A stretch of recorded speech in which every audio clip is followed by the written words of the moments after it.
Onde está a cultura? A cultura está em todos os cantos do Brasil.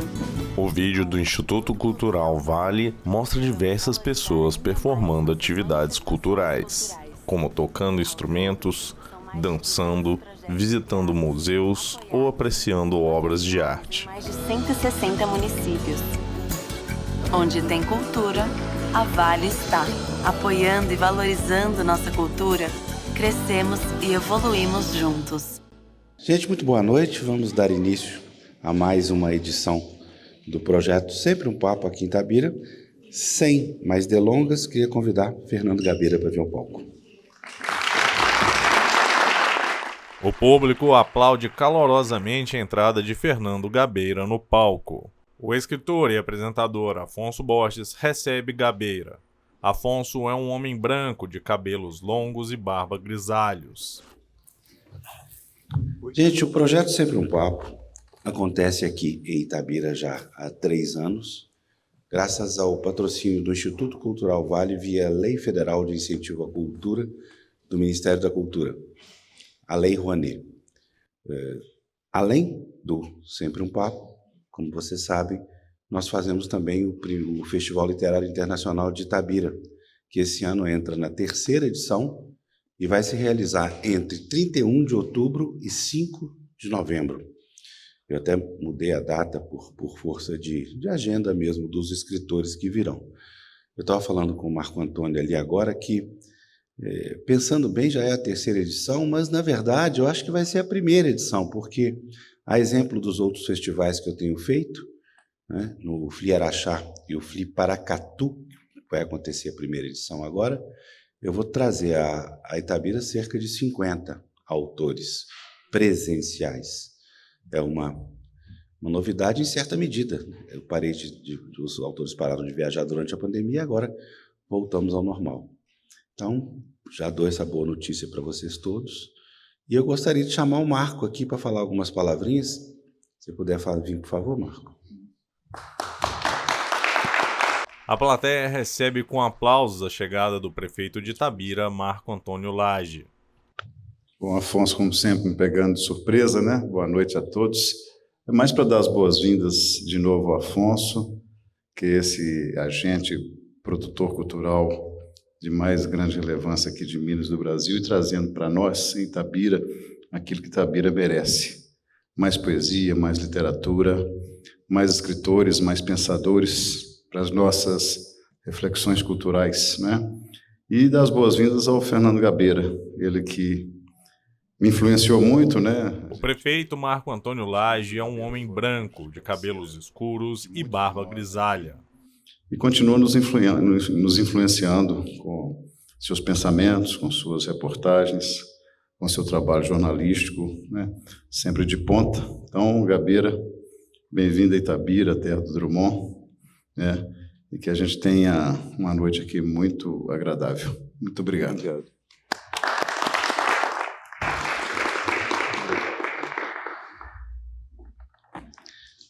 Bem, gente, o processo do Sempre um Papo, vocês já conhecem. Antes, eu não completei a informação, queria agradecer não só ao Marco, como ao prefeito Marco Antônio Lage, tem que falar as palavras todas, né? Está sendo gravado, pelo apoio ao projeto e ao festival, também ao Marcos Alcântara, presidente aqui da fundação também, que nos apoia há tanto tempo. Vocês estão vendo aqui, sentados um ao lado do outro, mais ou menos 40 anos de amizade. É muito engraçado que eu acompanhei a vida do Gabeira e ele a minha, de perto e de longe desses anos todos.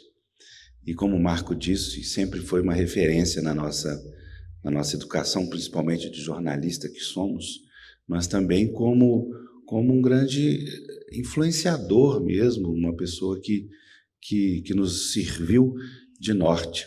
Uma pessoa que corajosamente avançou no campo da política, não é? Como o Marco também, jornalista, foi deputado federal durante um bom tempo, candidato a governo, mas não abriu mão das reflexões e da independência, não só independência de opinião, como da independência de ser humano com relação à sua ao seu comportamento frente à sociedade. Então, assim, eu tenho muita alegria de trazer o Fernando Gabeira para vocês, conversar com vocês, não só pela admiração, mas também pelo que ele representa junto à cultura brasileira. Falei bem, Gabeira? Mandei bem, né? Tá bom. Só fui apresentei bem, né? Começa, então.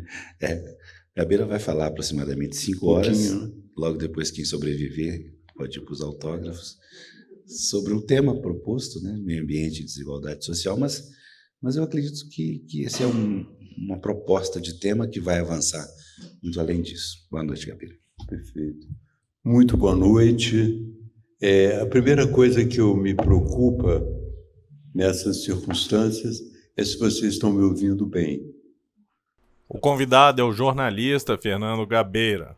Gabeira é um homem branco, de cabelos grisalhos e sem barba. Mas é importante que... eu agradeço muito esse convite do Afonso. Já fazemos essa conversa há uns 20 anos, né? Já fizemos inúmeras conversas desse tipo, sobre temas diferentes. E eu aceitei também, eu gosto de vir a Minas sempre, e aceitei também por causa do formato. Sempre o papo é uma conversa, não é? É algo que a gente pode desenvolver de uma maneira bem flexível, não necessariamente tem a rigidez de uma conferência, a rigidez de uma palestra, porque eu não acho humano tirar as pessoas sábado à noite de casa para ouvirem uma conferência, né? Eu acho muito mais razoável que a gente saia uma noite dessas para conversar um pouco sobre problemas que eventualmente nos afligem, eventualmente nos estimulam. Eu espero que os problemas que eu trago aqui hoje também possa estimular e até um certo ponto, se for o caso também, afligi-los sem nenhum problema especial. Afligi-los porque é um mundo muito estranho esse em que a gente vive. Eu escolhi falar sobre meio ambiente e desigualdade social porque recentemente em Bruxelas, eu não sei se foi em Bruxelas ou em Paris, o Lula viaja tanto que eu já nem sei por onde ele anda, mas num encontro o Lula falou uma coisa que faz parte da minha compreensão do mundo. Ele diz o seguinte: olha, não adianta nada a gente falar do meio ambiente só se nós não falarmos das desigualdades sociais. E, pensando bem, a minha vida é uma vida que, ao longo desses 50 anos de luta, é uma vida que esteve muito articulada no combate, de um lado, à desigualdade social e, de outro lado, à destruição ambiental. Me lembro que grande parte do meu exílio, eu passei 10 anos exilado fora do país, se deu porque eu tinha uma determinada compreensão das diferenças sociais e uma visão de resolvê-las que talvez não fosse adequada, mas eu tinha uma clareza muito grande de diferenças sociais, uma clareza muito grande de desigualdades sociais. E essa clareza me levou ao exílio, me levou à prisão, ao exílio, e ao longo do exílio começou a aparecer esse outro problema, o problema da destruição ambiental. Eu me lembro que eu era, naquele momento, eu não era tão atento a isso, mas houve um grande documento de um grupo de ex-estadistas que estavam alinhados no chamado Clube de Roma. E esse Clube de Roma fez um documento no fim da década dos 60, mas que acabou me atingindo, um documento dizendo o seguinte: olha, se a gente continuar produzindo e consumindo da maneira como nós produzimos e consumimos, os recursos naturais vão acabar. A vida na Terra ficará insustentável. Olha, isso já foi para mim um grande tema. Bom, realmente nós estamos produzindo e estamos consumindo de uma forma inadequada, considerando a necessidade da vida continuar, né? Eu digo quando a vida continuar, às vezes não falo apenas da nossa geração. Eu digo a vida continuar quando a gente pensa numa ética em relação às novas gerações, aos filhos que nós temos ou que vamos ter, aos netos que nós temos e que vamos ter. E é preciso pensar que tipo de mundo nós vamos deixar para eles. Isso despertou muito a minha curiosidade e me mostrou que era preciso avançar nesse tipo de luta. Eu já estava, naquele momento do exílio, eu já estava com uma visão um pouco crítica daquela radicalidade que a gente tinha, de uma visão de luta armada. Eu queria, não, vamos ver se a gente resolve a situação no Brasil pacificamente, se a gente reduz as desigualdades sociais pacificamente, e vamos ver se a gente também conserta essa destruição ambiental. E a minha volta ao Brasil, depois de 11 anos de exílio, eu já trazia na cabeça esse tema como um dos temas essenciais para tocar a minha vida. Na verdade, até hoje, 50 anos depois, quase, eu continuo achando um dos temas essenciais que movem a minha vida, que é exatamente de tentar fazer com que nós possamos sobreviver como espécie no planeta. Eu não acho que o planeta Terra vai ser destruído, que ele vai desaparecer, mas eu tenho muito medo da espécie humana, espécie a que nós pertencemos, não conseguir sobreviver. E uma das coisas que me impressionaram quando voltei é que eu tinha uma visão do Brasil. E depois de 10 anos eu vi coisas que não eram mais parecidas com a visão do Brasil. Eu, por exemplo, quando saí da prisão, eu saí de um lugar paradisíaco da Ilha Grande, onde eu estava preso, para ser asilado, para ser banido do país. Era a Mata Atlântica, era o mar, lugar bonito, paradisíaco. Mas quando voltei ao Brasil e vi que os rios que eu conhecia já não eram mais os rios que eu conhecia. A paisagem que eu conheci antes de ir embora já não era mais a paisagem. E, através de estudos, comecei a perceber também que muitas espécies animais estavam sendo destruídas, estavam desaparecendo. E essa desaparição das espécies era também algo muito importante. Bom, a nossa vida ia sendo tocada assim, né? Tentando lutar por uma melhoria no meio ambiente, lutar simultaneamente por uma melhoria social, quando surge um novo tema, um tema completamente novo que revolucionou a nossa luta. Até o momento que a gente falava que era preciso preservar as plantas, que era preciso, nós fazíamos um trabalho contra a usina nuclear de Angra dos Reis, que nós estamos voltando da Europa com uma visão ainda muito europeia da luta antinuclear, que nós fizemos também, mas ainda não havia um fator que mudou muito a nossa compreensão do mundo e certamente vai mudar. E mudou também a compreensão de milhões e milhões de pessoas, que é o fato do planeta estar se aquecendo. Começaram a surgir, né, as informações e começaram a surgir também os dados científicos mostrando que, a partir da Revolução Industrial, o clima no planeta estava mudando, que estava havendo um aquecimento promovido pela liberação de gases de efeito estufa, de gases que, acumulados na atmosfera, não deixavam que o calor voltasse, né? E isso revolucionou completamente a nossa compreensão. Nós passamos a ver esse aquecimento global como o maior perigo que a humanidade iria enfrentar daqui para frente, porque a partir de um certo ponto, a partir do aumento da temperatura acima de um certo ponto, a vida ficaria bastante difícil.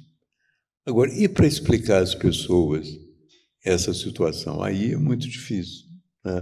Aliás, já é difícil explicar uma série de coisas. Essa questão da visibilidade, eu vou fazer uma pequena curva para falar um pouco de como é difícil falar de coisas visíveis, né? Que é para nós todos, porque o mundo é feito de coisas que são visíveis, mas que nós não conseguimos ver, né? Então, no aquecimento global, como é que a gente conseguiria convencer as pessoas de que havia um aquecimento global? As pessoas estão acostumadas, por exemplo, a ter calor num período, a ter frio no outro, a ter calor no outro período, a ter frio no outro. Como é que elas iam achar que o planeta está aquecendo por experiência própria? Era difícil. É difícil. Ninguém tem um termômetro na cabeça, no coração, para saber que o mundo está ficando progressivamente mais quente. Então, era muito difícil, e é muito difícil falar do aquecimento global. Como era também difícil, quando a gente chegou, falar do perigo da radioatividade nuclear. Que isso? Ninguém vê a radioatividade, né? Ninguém sente a radioatividade. Como é que você convence uma pessoa que uma usina nuclear pode trazer uma série de problemas? Eu, nesse campo, só consegui um avanço quando aconteceu um acidente em Goiânia, na rua 57 de Goiânia. Eu me desloquei para lá. Eles acharam uma pedra com césio-137, que era um material radioativo e bonito, um material que eles olhavam, achavam que era uma pedra preciosa. Então romperam aquela pedra e começaram a distribuir entre as pessoas que estavam ali. Então, para eles, aquela coisa era uma maravilha, tinham encontrado uma pedra preciosa, mas eles estavam se contaminando a ponto de arriscarem a própria vida. Foi um desastre em Goiânia que a população, de repente, ficou chocada. Foi reunida num estádio para medir a radioatividade. A própria vida dos goianos passou a ser muito difícil, né? Porque eles viajavam para fora de Goiás e as pessoas agrediam os carros com placa de Goiânia, porque tinham medo de que eles estivessem trazendo a radioatividade. Então, naquele momento, o que era invisível ganhou uma certa visibilidade e mostrou isso. Mas e o aquecimento global? Quem se preocupa com o aquecimento global? É muito pouca gente que tem essa visão de que é um processo e que esse processo é perigoso para a humanidade. Mas começaram a surgir alguns elementos que nos facilitam a mostrar às pessoas que sim, o planeta está aquecendo, que sim, está havendo uma mudança de clima perigosa e que nós precisamos nos precaver.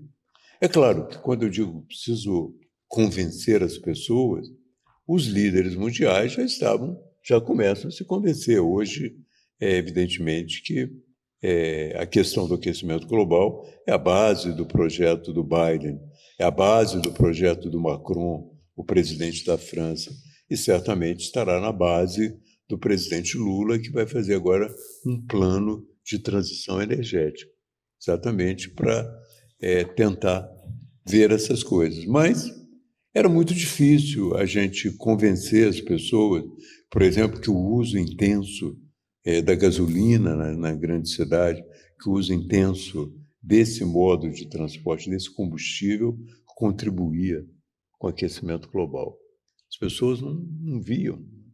Mas começaram a surgir também, nos últimos verões, sobretudo, uma série de acidentes extremos, eventos extremos, onde chovia uma determinada quantidade durante todo o mês, de repente chovia num dia só. Você começa a ver muitos desastres, né? E também ciclones, eventos que não eram comuns com a frequência que existem hoje e não eram tão destruidores como são hoje.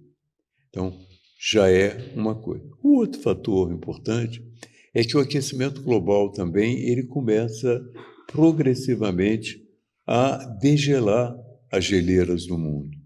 E, ao realizar esse degelo, ele eleva os mares, ele eleva o nível dos mares. Então, é muito importante também para muita gente, há países, né, pequenos países da Ásia, que já se preparam, porque eles acham que vão desaparecer. Mas é muito importante também para a gente se preparar, porque quando o nível dos mares se elevar, cidades, por exemplo, como o Rio de Janeiro, vão sofrer muito, vão ter um impacto muito grande. E eu saí pelo Brasil para mostrar como já estava acontecendo alguma coisa e as pessoas não se davam conta. Fui numa praia de Atafona, no estado do Rio, mostrei como havia uma praia e as casas todas estavam arruinadas, já tomadas pelo mar.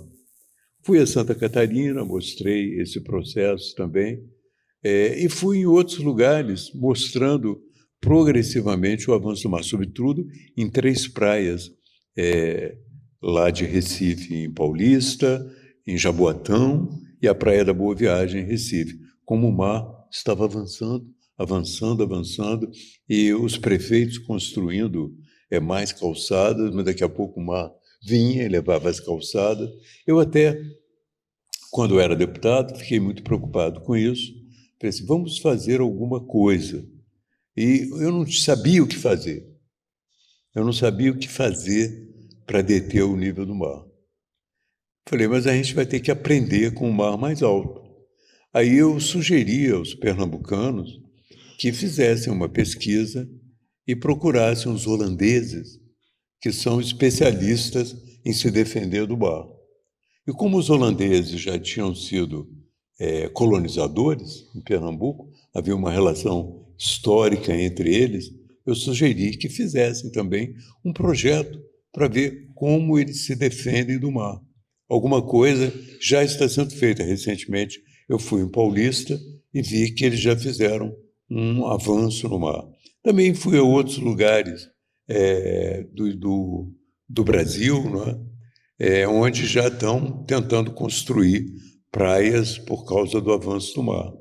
E eu saí com essa ideia, vou fazer um documentário intitulado O Avanço do Mar. No meio do documentário, eu mudei de ideia. Pensei, não é o avanço do mar, é a resposta do mar. Que grande parte daqueles lugares que estavam sendo atacados pelo mar eram lugares em que a especulação imobiliária entrou no território do mar. E ele estava apenas devolvendo a agressão que ele sofreu. Então eu mudei até o título para a resposta do mar. Mas a verdade é que, politicamente, a questão ambiental e a questão das desigualdades sociais ficaram cada vez mais importantes e nós passamos por um período político no Brasil onde essas realidades eram muito reprimidas, muito esquecidas. O presidente Bolsonaro se recusava um pouco a refletir sobre essas desigualdades sociais. E mais ainda, ele se recusava a aceitar que havia um processo de destruição ambiental. Pelo contrário, ele considerava, como muita gente ainda considera, que é preciso sim destruir o meio ambiente para poder produzir riquezas e abrir empregos. E nós passamos por um período muito difícil. Por quê? Porque o Brasil tinha diante de si muitas possibilidades, não é? Uma das possibilidades estava exatamente no fato dele ser detentor de florestas tropicais. Essas florestas tropicais são extremamente valiosas de pé. E o Bolsonaro não reconhecia isso. Da mesma maneira, o Bolsonaro não reconhecia a importância e a necessidade da diversidade cultural e não reconhecia a importância dos povos originários.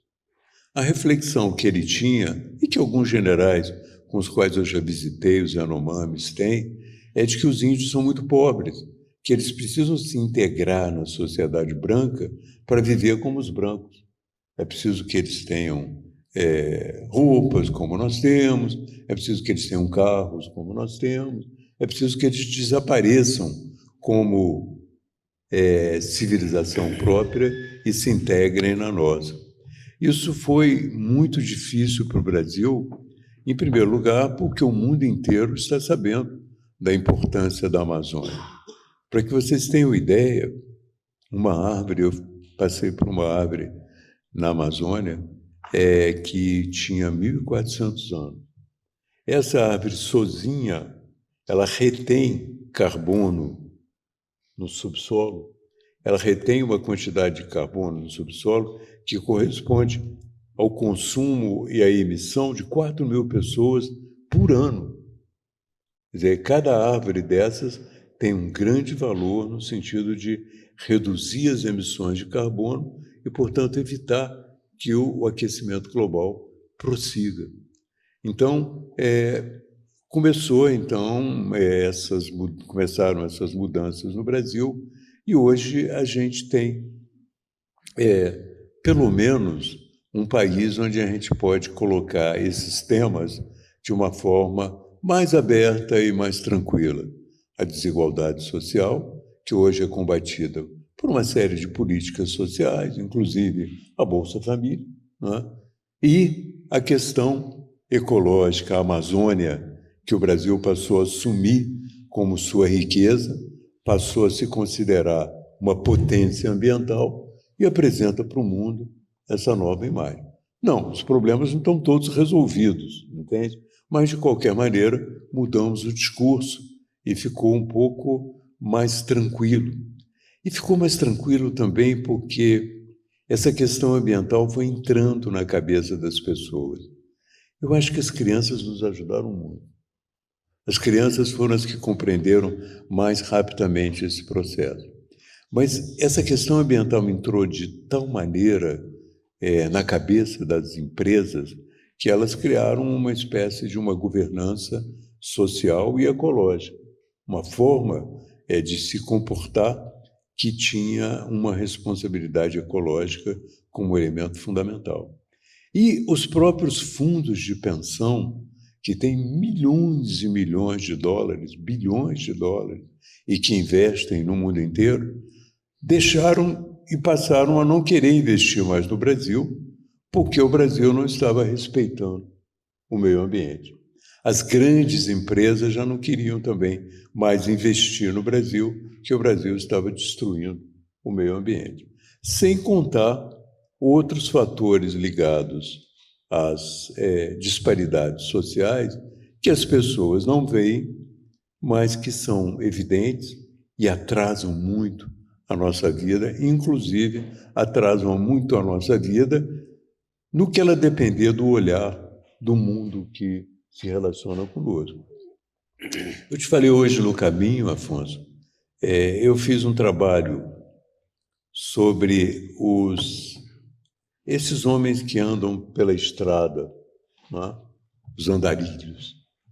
E fiz 2 vezes 2 filmes sobre os andarilhos, entrevistando ele. Eles saem de um lugar para outro, vão e vêm. Às vezes eles vão de um lugar sem destino, voltam também sem destino. Eles gostam de andar, né, de um lado para o outro. E depois que eu concluí esse filme sobre eles, com depoimentos, alguns lúcidos, alguns mais ou menos lúcidos, alguns já para lá de Marrakech, mas não importa. Todos eles formam um conjunto. Depois que eu concluí, muitos espectadores que assistiram o trabalho falaram assim, mas eu ando pelas estradas e não me lembro de ter visto essas pessoas. É muito comum as pessoas andarem pela estrada e não verem esses andarilhos com as suas mochilas, com as suas bolsas, com os seus trapos andando pela estrada. Eles são invisíveis, não é? E outra coisa muito invisível ao nosso olhar, que também está ligada às divergências, às disparidades sociais, é o racismo, não é? A gente considera hoje o racismo uma coisa muito entranhada no país. Tanto que um policial, quando vai dar uma batida, numa determinada área, e que ele busca suspeitos, ele procura, em primeiro lugar, o suspeito que é negro. Né? Quando você vai a um supermercado e uma pessoa sai com a compra, o segurança do supermercado suspeita que ela estava roubando. Né? Ontem, por exemplo, houve um caso de uma modelo que estava experimentando uma blusa, que era dela, mas era uma blusa que, como ela era uma negra, a mulher da loja pensou que era uma malada. Só podia ser uma malada. É uma coisa tão invisível, tão entranhada, que a gente nem se dá conta. Tanto não se dá conta que a nossa tendência normal quando encontra um negro num determinado lugar, nos relacionarmos com ele como se ele fosse um empregado dali. Você pergunta, você trabalha aqui? Me dá uma informação sobre isso. Como se necessariamente ele fosse um funcionário dali. Então, essas coisas entranhadas, invisíveis, existem muito no Brasil. E agora chegou uma hora de juntar as duas coisas. Então, quando o Lula falou lá em Bruxelas ou em Paris, como eu disse, eu não sei por onde ele anda sempre, ele me mostrou o que eu já estava querendo dizer há muito tempo, e dizia para Marina Silva, a nossa ministra. O programa ambiental no Brasil, a luta ambiental no Brasil, o que ela oferece, além de proteger o meio ambiente, o que ela oferece é uma imensa possibilidade de nós reduzirmos as desigualdades sociais. Eu escrevia antes da própria campanha ser vitoriosa, que eu não participei da campanha como jornalista, mas escrevi. Você imagina uma parte destruída da Amazônia. Se você decide recompor essa floresta, replantar essa floresta, quantas e quantas pessoas não podem ser empregadas nisso? Né? Você imagina, por exemplo, na Amazônia hoje, como se planta o açaí. Como o açaí é um produto que ganhou o sul do país, ganhou o sudeste, e hoje é muito querido na Califórnia, nos Estados Unidos. Como você tem no açaí e na castanha dois produtos extremamente interessantes e sustentáveis que você pode colocar no mundo, fazer muita gente ganhar dinheiro e viver. E depois entram coisas mais sutis, né?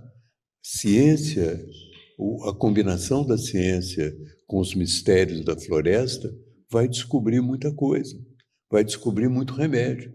Vocês veem, por exemplo, agora recentemente eu estive no Pará e conversando com um cientista, eles me disseram, olha, eu conheço um homem que está vivendo de criar cobra venenosa. Eu falei, mas por quê? Não, porque ele pega o veneno da cobra e vende para um laboratório. Eles fazem um analgésico insuperável com o veneno da cobra. Então, você imagina, a cobra venenosa que as pessoas gostam de matar, até tem essa coisa, gosta de matar e mostrar o pau, não? Olha, matamos a cobra e tal. Em Brasília tem uns criadores lá. Em Brasília tem uns criadores legais lá também. Hein? Em Brasília? Tem também. Uns criadores de cobra legal lá também. Exato.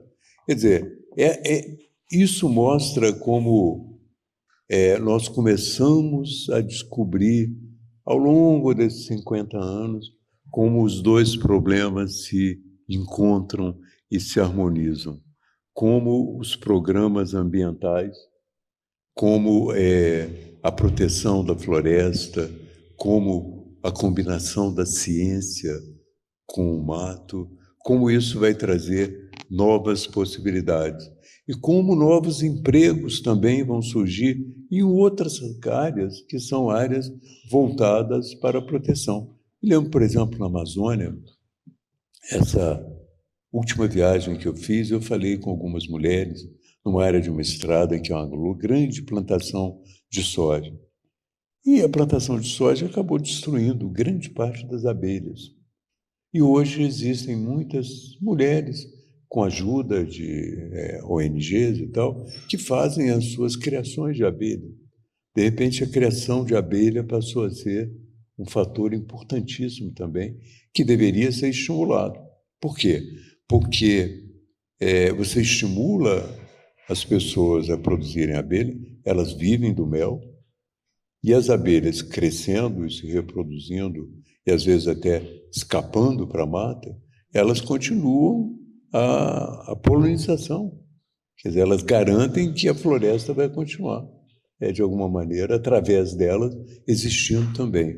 Então, é um mundo maravilhoso, né, de possibilidades, que antigamente a gente só falava assim, não derrubem a mata, não derrubem a floresta, preservem as espécies, mas hoje a gente já tem uma visão muito diferente, entende?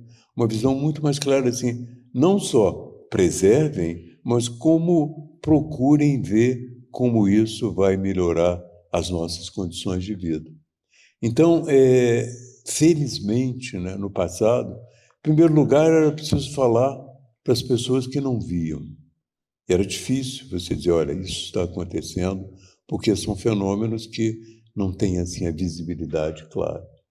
Depois que a gente conseguiu, de uma certa maneira, começar a falar, nós começamos a falar para os corações. Entende? Puxa, não é possível que você não queira, não se importe que a vida no mundo possa acabar, que você não se importe que as espécies desapareçam, que você não goste dos animais, da existência dessa diversidade de animais e de plantas. Mas hoje a gente já não fala mais sobre coisas invisíveis, hoje a gente não fala mais para o coração, hoje a gente fala também para o bolso. E mudou bastante a concepção. Eu me lembro que, no passado, a gente, quando fez um Partido Verde no Brasil, os políticos gostavam da gente porque achavam que era uma coisa exótica. Então, vamos botar os verdes aqui como uma espécie de cereja no bolo. Tem?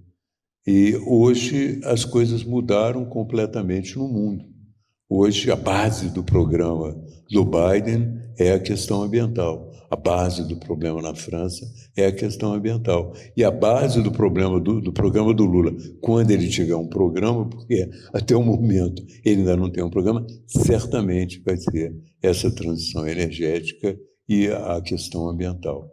Portanto, ao longo desses 50 anos, eu não posso dizer que foi uma vida perdida. A gente avançou. Mas a verdade também é que nós avançamos de uma forma artesanal e a destruição avançou de uma forma industrial. Não é? A gente pode ir olhando para esse aspecto, avançamos na nossa luta, mas os destruidores também avançaram enormemente. Não é? E eu sinto, quando voltei do exílio, né, passando por Minas, eu via, já que nós estamos por aqui, já que estamos em Itabira, eu posso mencionar esse exemplo, vocês vão entender facilmente. Eu via nos carros uma frase assim, olhe bem as montanhas, porque aquelas frases eram para mim, então, olhe bem as montanhas, porque elas podem desaparecer. Algumas desapareceram, e outras ainda podem desaparecer. Então, o processo de destruição foi muito violento. Não é? A gente, olhando o que aconteceu em Minas mesmo, né? Eu participei da cobertura dos 2 desastres grandes que houve aqui, o de Mariana e de Brumadinho, né? Mostram, por exemplo, como o rastro de destruição seguiu também por muitos anos. Mas a verdade é a seguinte, não importa se a nossa luta avançou de uma forma artesanal e a destruição avançou de uma forma industrial. Não importa o que vai acontecer no final, importa que não há outra maneira de viver, a não ser lutando contra isso, a não ser tentando defender o meio ambiente e reduzindo as desigualdades sociais.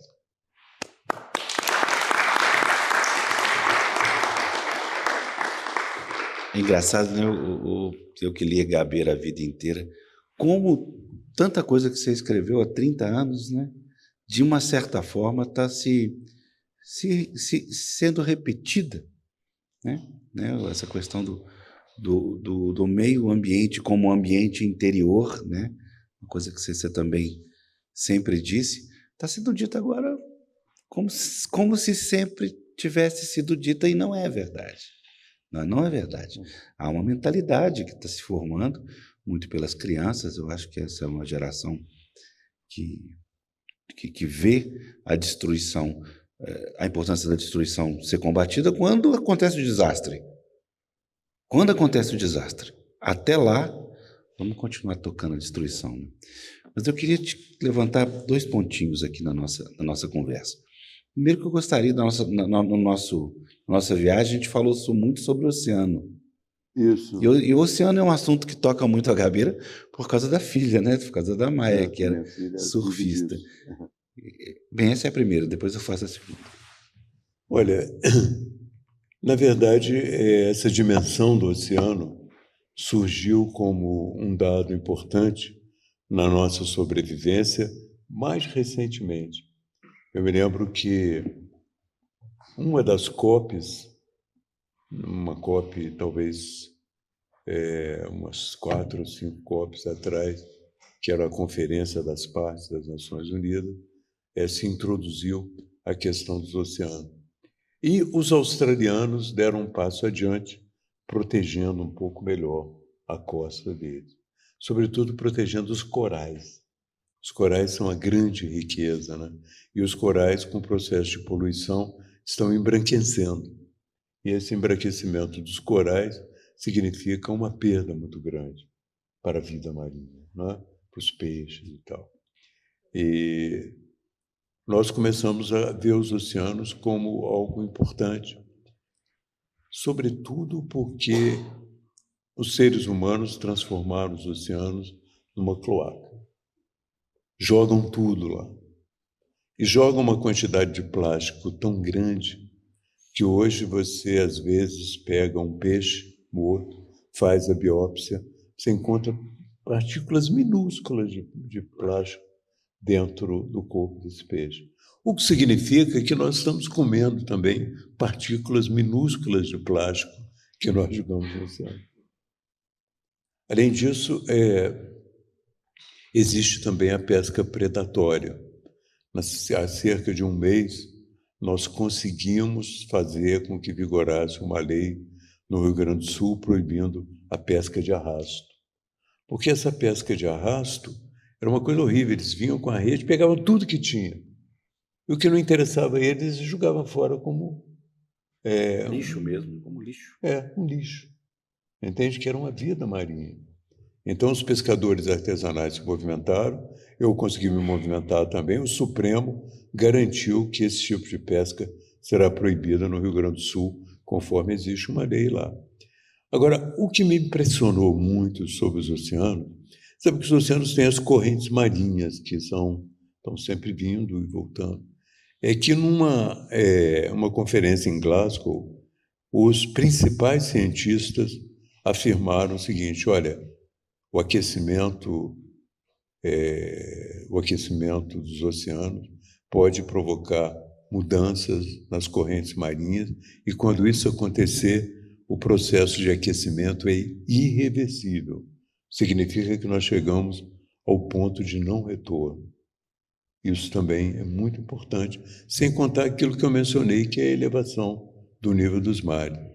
Mas nós hoje temos muita esperança, né, de também fazer com que os oceanos sejam vistos não só sobre a questão emocional, mas também sobre a questão econômica.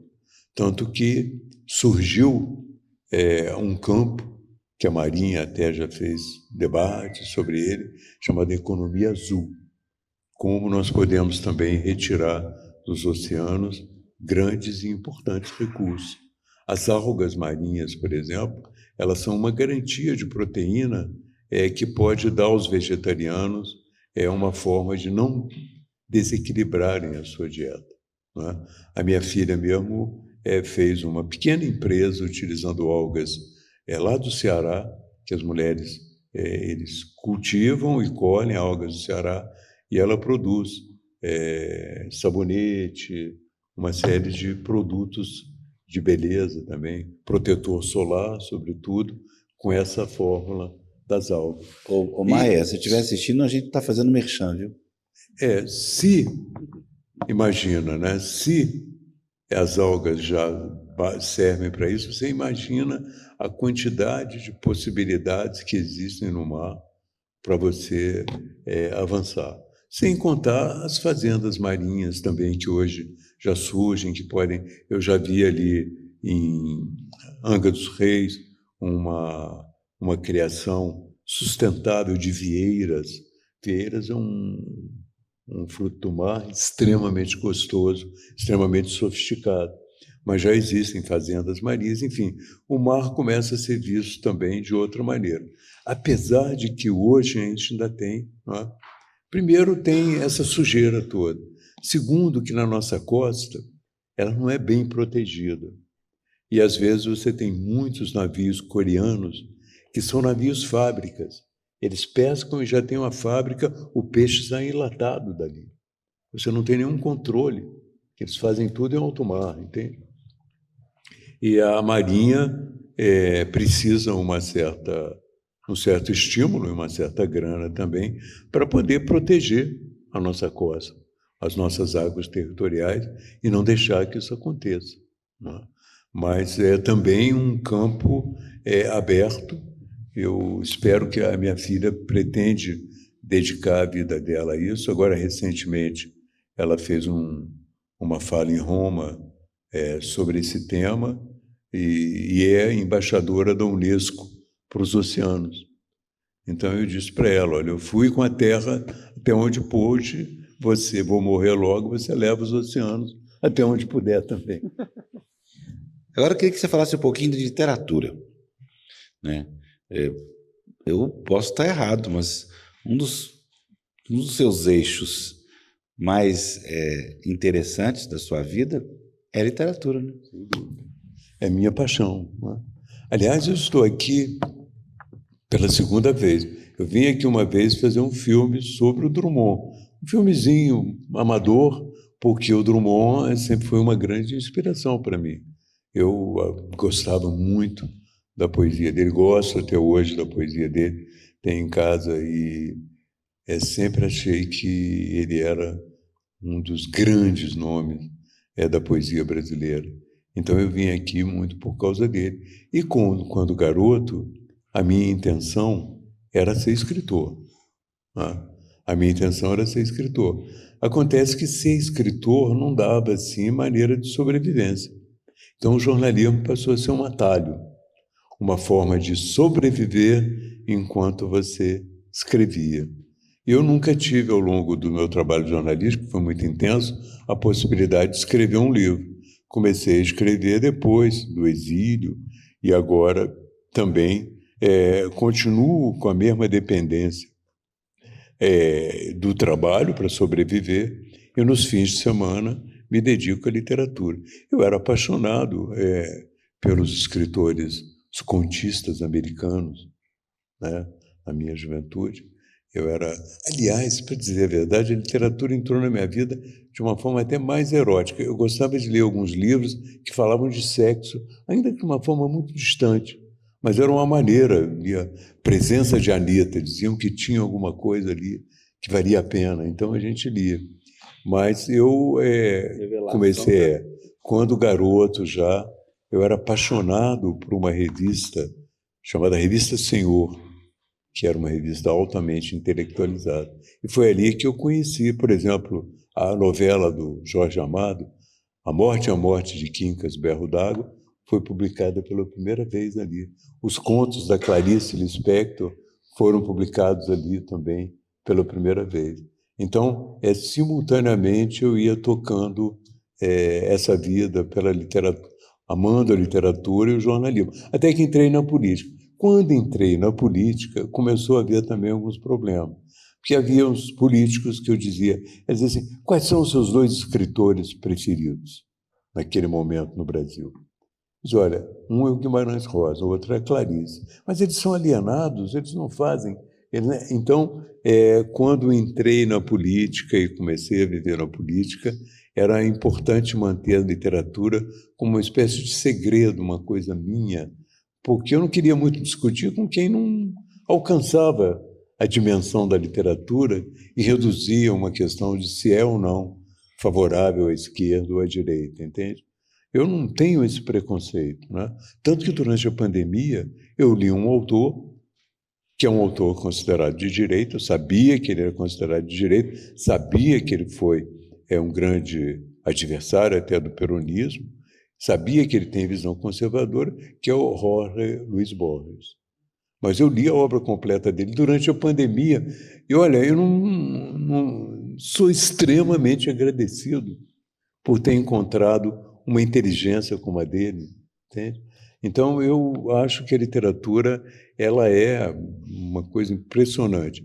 Quando fui cobrir a Copa do Mundo de 2018, então eu percebi, isso, não sei se o prefeito está conosco ainda, mas se ele estiver, porque está muito escuro aqui, a impressão que eu tenho é que foi todo mundo embora. Mas... Podia pedir o pessoal para... Não, tudo bem. Mas Podia quando eu fui iluminar a cobrir a plateia, Copa do fazendo Mundo... favor? Quando eu fui cobrir a Copa do Mundo na Rússia, em 2018, fui escrever sobre cultura. E eu fiquei impressionado como os escritores do século XIX seguravam a Rússia, do ponto de vista cultural e turístico. Dostoiévski, Gorky, todos eles tinham seus lugares, suas estátuas, todos eles tinham seus museus, e eram todos eles... os restaurantes tinham pratos, passaram a ser... Era uma inspiração. Davam uma espécie de luz à cultura do país. Não é? Então, eu fui a vários museus, inclusive museus de escritores que foram... O Brodsky, por exemplo, museu de poetisas que foram estigmatizadas durante o stalinismo, mas que hoje, de uma certa maneira, são a seiva cultural que a Rússia tem para mostrar. E isso é importante, porque eu acho que aqui em Itabira existe essa circunstância. Tem uma riqueza cultural aqui para se mostrar, não é? Maravilhosa, que é o Drummond. A cidade onde o Drummond nasceu, sobre a qual ele compôs, não é? A cidade com a qual ele tem essa relação, tem a casa dele. Puxa, eu até... É impressionante porque eu vi como isso estimula uma economia criativa. Lá no Ceará, tinha um escritor francês que passou, que eles falaram do escritor francês. Ele hoje tem um prato sobre homenagem a ele e tal. Tudo fica na Praia do Jacaré. Tudo fica voltado para isso. Eu acho que é muito importante. Quando vim aqui, encontrei uma professora maravilhosa que me levou aos lugares, a um beco onde o Drummond compôs, e eu fiquei muito emocionado de ver os lugares em que ele tinha composto, fiquei muito emocionado de ver a cidade, e acho que a cidade pode, de uma certa maneira, começar a refletir sobre tudo isso que eu disse, de uma outra... toda essa coisa que eu disse, no passado era o dinheiro, depois a gente viu que era a emoção, agora a gente vê que é o bolso. A própria cidade de Itabira precisa fazer a sua transição. A transição do período do minério para a transição criativa para um período cultural e com outras variedades produtivas. E essa transição pode julgá-la muito para frente, e o Drummond terá um papel essencial. Saí um pouco do tema literatura, mas eu acho que chegamos na cidade.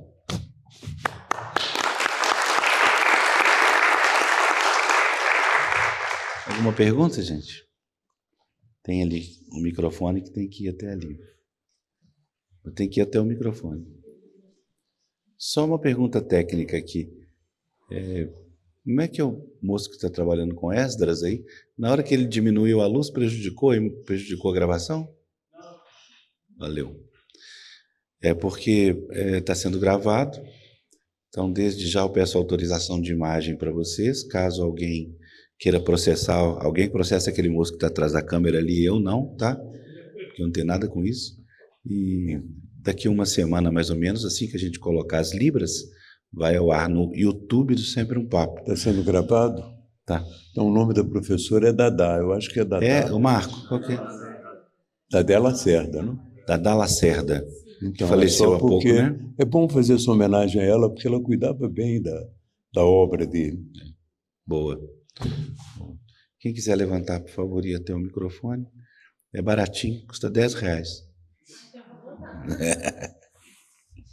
Boa noite, como é que você chama? Um minutinho, vai ligar o microfone. Uma espectadora se desloca da plateia até o palco para fazer uma pergunta no microfone. Tá gravando. Mexe no microfone e vê se está funcionando.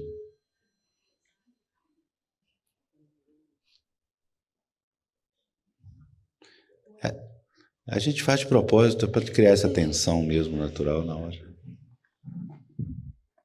Tá funcionando, não?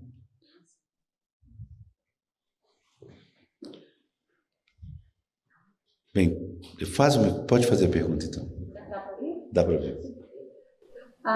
Meu nome é Camila, grande fã do Gabriel há muito tempo, e uma coisa que eu gosto muito nele é como a polêmica sempre está feita de encontrar ele. Então a minha pergunta vai ser um pouquinho polêmica também. Ele citou em alguns momentos da fala dele, presidente Lula, como um projeto de governo que está por vir, que vai se preocupar tanto com a desigualdade social quanto com a questão do meio ambiente. Eu, como marxista-leninista, não acredito que ele vai ter verdadeiramente essa preocupação. Eu quero saber se você realmente, do fundo do seu coração, acredita nas boas intenções do que se diz o patrono da esquerda brasileira, presidente Lula. Você está fazendo essa pergunta como marxista-leninista? Exatamente. Não, tudo bem. Santo Deus. Tudo bem, não importa. Pode ser marxista-leninista, anarquista, não importa. A pergunta é procedente, não é? Olha, eu acho o seguinte, quando a gente fez o primeiro projeto ambiental que o Lula, para o governo Lula, isso foi em 2000, na eleição de 2002. Eu me lembro que estávamos eu, ele, a Marina, e o Lula falou, olha, essa questão ambiental eu levo adiante, mas é uma questão muito para o futuro. Não creio que seja uma questão para ser desenvolvida agora. O tempo passou, nós vivemos mudanças no mundo, né? O amadurecimento da consciência ambiental e uma passagem terrível do Bolsonaro nesse campo. E a sensação que eu tenho é de que o Lula ganhou um certo impulso para realmente realizar um programa ambiental ambicioso de transição energética, de proteção à Amazônia. Ele foi lá nos Yanomamis, defendeu os Yanomamis contra os mineradores ilegais, mas existem muitas contradições nele. Não é? Eu não faço, hoje eu não faço muita crítica aberta ao governo do PT, até te falei, né? Eu não faço apologia, também não faço muita crítica, porque, na verdade, eu costumo dizer que foi bom a gente ter saído do horror para cair na mediocridade, porque a mediocridade é um pouco melhor do que o horror do Bolsonaro.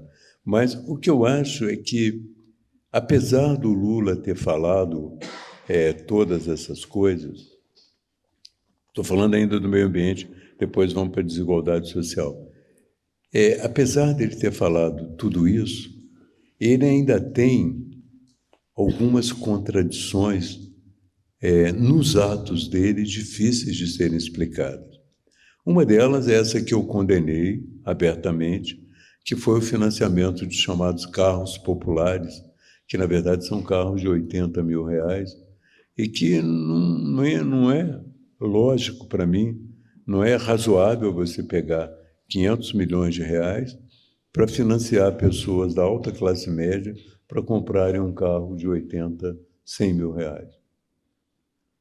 Vai aumentar as dificuldades de mobilidade urbana, vai aumentar as emissões de CO2, quer dizer, vai ser um processo anti-meio ambiente. Da mesma maneira, eu costumo brincava na campanha quando se falava da ideia de todo mundo comer carne, né? Todo mundo comer picanha para todos. Eu falava, olha, picanha para todos, do ponto de vista ambiental, é meio problemático. Você imagina... Acabar com a camada de ozônio rapidinho. Isso acabam... primeiro que eles também emitem, né? Segundo, porque as passagens derrubam a floresta. A floresta, então não é o melhor caminho. A carne vermelha não é o melhor caminho para você resolver isso.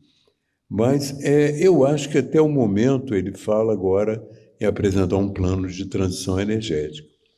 Não é alguma coisa muito diferente do que fala o Biden, do que fala o Macron, e ambos são políticos convencionais, não é? Então, o fato da pessoa aceitar uma transição energética e aceitar a importância do fator ambiental não a caracteriza como uma esquerda, não é?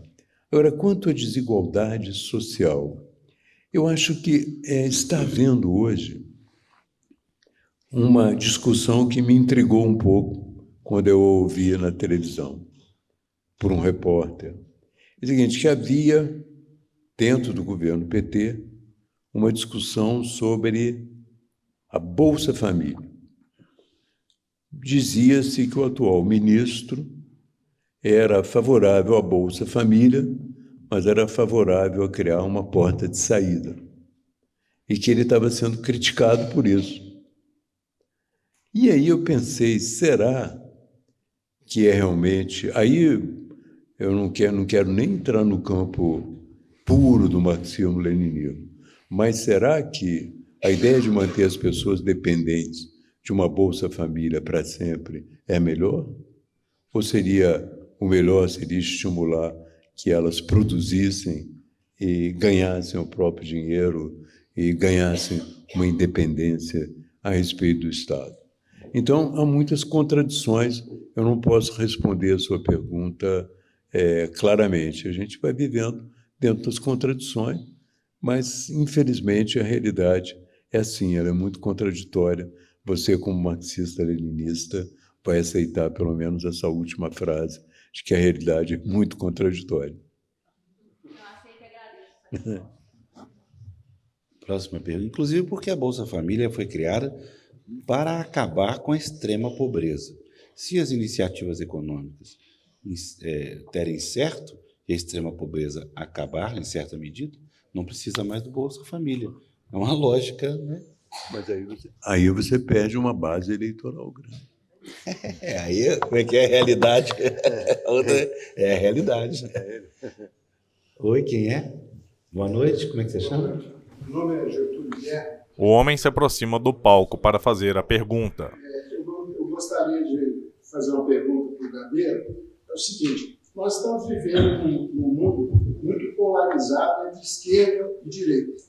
Eu me lembro, há muitos anos atrás, o Ulisses Guimarães falou assim, vocês estão achando essa Câmara de Deputados...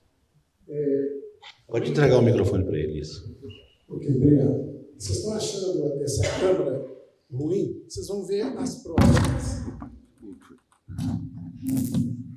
Vocês vão ver as próximas. Então, a gente tem visto o seguinte, cada eleição que passa, não só em nível estadual, federal, até municipal, está só piorando. Então, é uma questão de esperança. Tem esperança para melhorar as questões sociais e ambientais com o que está por aí ou o que pode vir? Olha, essa questão é uma questão muito importante, tá? E a resposta também não é uma resposta fácil. Quando Ulisses Guimarães disse isso, ele ainda vivia num horizonte, eu me lembro quando ele disse isso, num horizonte em que a democracia avançava e você tinha uma participação política, sobretudo no parlamento, que começava a se renovar de uma maneira meio estranha.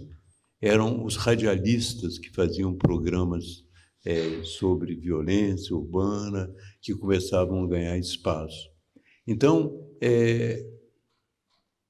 a composição que o próprio avanço democrático trazia ia transformando a Câmara num corpo de qualidade um pouco pior. Eu digo um corpo de qualidade um pouco pior se você comparar com o passado, onde, por exemplo, aqui de Minas se escolhiam os intelectuais, era o Milton Campos, era o Pedro Aleixo, que iam para...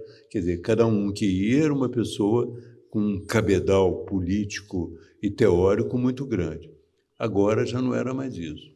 Mas depois que o Ulisses morreu, infelizmente, eu estive lá em Angra dos Reis cobrindo o desaparecimento dele. Depois que ele morreu, existe um fator novo que também veio complicar o jogo muito, que é o advento da internet. A internet ela trouxe uma multidão de novos atores para o espaço político. E ao trazer essa multidão de novos atores para o espaço político, ela trouxe também novas lógicas, que é a lógica algorítmica. Por exemplo, o discurso na internet, às vezes é anônimo e quase sempre inflamado. E os discursos inflamados, indignados na internet, eram aqueles que tinham mais repercussão. E pela lógica algorítmica, quanto mais repercussão tem um discurso, mais ele deve ser estimulado. Então você produziu na internet um nível político, ou difundiu pela internet, um nível político muito agressivo e com um conteúdo muito baixo do ponto de vista teórico e de visão do mundo. E também você produziu deputados que são deputados muito voltados para as redes sociais. Na questão evangélica então, também, o que você tem hoje, muitas vezes lá, é gente olhando para o telefone celular. Você vai lá e já não se falam entre eles. A questão evangélica, continuando seu raciocínio, a igreja eletrônica também trouxe essa comunidade evangélica toda. Também. E como eles estão muito voltados para as redes sociais, veja, por exemplo, o problema da CPI. A CPI, eles não se interessam em apurar nada. Eles se interessam em fazer uma pergunta bombástica e depois voltar para o telefone e dizer para os seus espectadores, está vendo? Eu perguntei isso, ele vai se atrapalhar, ele não vai conseguir responder. Não existe mais o diálogo. Existem performances para as suas plateias de internet. Então, tudo isso fez baixar muito o nível. O que acontece também, né? Um outro fator que eu tentei intervir nele, modestamente, é claro, é que no Brasil também nós nos importamos muito com as eleições majoritárias. Interessa muito quem vai ser o presidente. E nós discutimos muito quem vai ser o presidente. E a gente se descuida um pouco de quem vai ser o nosso deputado, quem vai ser o nosso senador. Tanto que no Rio de Janeiro, uma pesquisa mostrou que na primeira semana depois das eleições, 70% dos eleitores já tinham esquecido em quem votaram para deputado federal. Então, eu fiz um trabalho na televisão exatamente tentando mostrar, olha, as coisas não vão melhorar se o Congresso não melhorar. E o Congresso não vai melhorar se nós não melhorarmos também a qualidade do nosso voto. Se a gente não começa realmente a pensar o voto de uma maneira diferente. Do jeito que nós estamos hoje, o Congresso é dominado por uma corrente chamada Centrão, que é uma corrente fisiológica. Ela dá o apoio político em troca de verbas de emendas parlamentares ou de cargos. Eles só pensam nisso. Então, para mudar isso, a gente vai ter que ter uma batalha para convencer as pessoas a votar em bons deputados. Agora, é uma batalha longa, muito longa. Né? Eu me lembro Principalmente porque a lógica mudou. Hein? Principalmente porque a lógica mudou. Exato.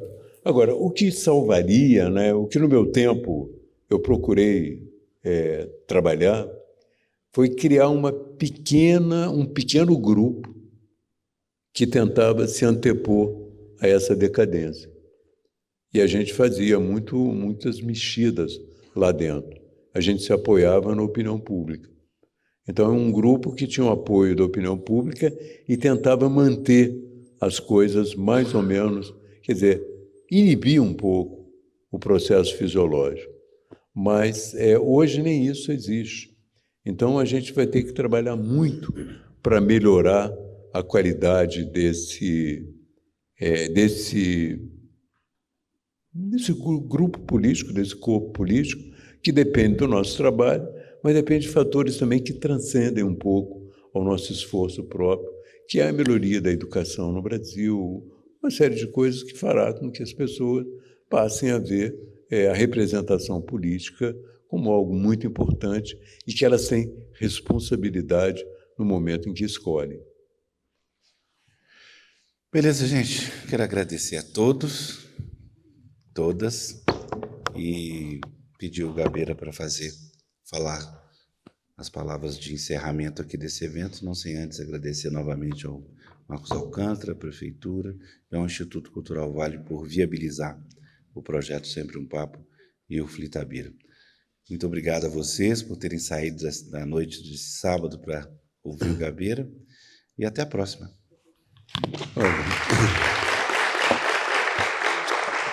Também eu agradeço a oportunidade. Como eu te falei, eu trabalho a semana inteira e nos fins de semana eu utilizo para escrever ou para fazer um filmezinho.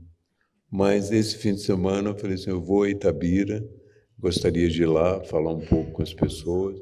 Afinal de contas, de vez em quando, a gente precisa sair de dentro da casa, de dentro do computador e ver um pouco as pessoas, conversar um pouco. Isso me alegra muito e eu fico muito agradecido por vocês terem saído de casa num sábado à noite para essa conversa comigo. Muito obrigado.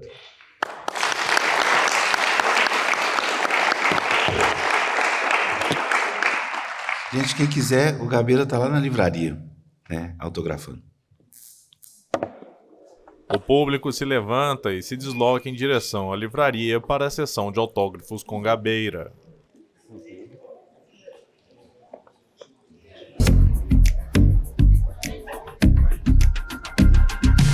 Após o evento, Fernando Gabeira recebe o público na livraria para uma sessão de autógrafos para conversar e tirar fotos.